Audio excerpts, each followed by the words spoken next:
ট্যাপে অজু করার সময় মগে যে পানি জমে তা দিয়ে অজু শেষে কি পা ধোয়া যাবে?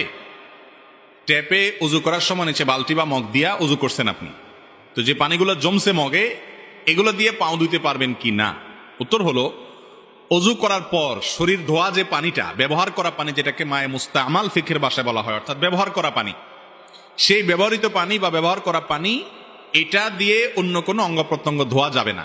এটা এমনি ঢেলে দিবেন, কমট পরিষ্কার করবেন, গাছের গোড়ায় দিবেন, অন্য কাজ করতে পারেন, কিন্তু এটা দিয়ে আপনি পাও ধোবেন না, কারণ এই পানি একবার ব্যবহার হয়ে গেছে। ব্যবহার করা পানি দিয়ে আবার অজু করার সুযোগ নাই বা কোনো অঙ্গ প্রত্যঙ্গ পবিত্র করার সুযোগ নাই। কথা কি বুঝাতে পারছি? আর যদি এমন হয় যে ওখানে ব্যবহৃত পানির চাইতে অব্যবহৃত পানি বেশি, আমরা তো আজকাল টেপ এমন ভাবে ব্যবহার করি যে কত লিটার পানি যে চলে যায় আমাদের কোনো হিসাব নাই, অথচ এটা উচিত না। বুঝতে পারছেন? তো যদি ব্যবহৃত পানি না, বরং টেপে ব্যবহৃত পানি চলে যায় আবার জমছে আপনি মাথা মাছে করতে করতে, তাহলে সেগুলো দিয়ে পাও ধুতে পারবেন। কিন্তু একবার ব্যবহার হয়ে গেছে, হাত ধুইছেন, ওই ধোয়া পানি জমছে, ওইটা দিয়ে পাও ধুলে হবে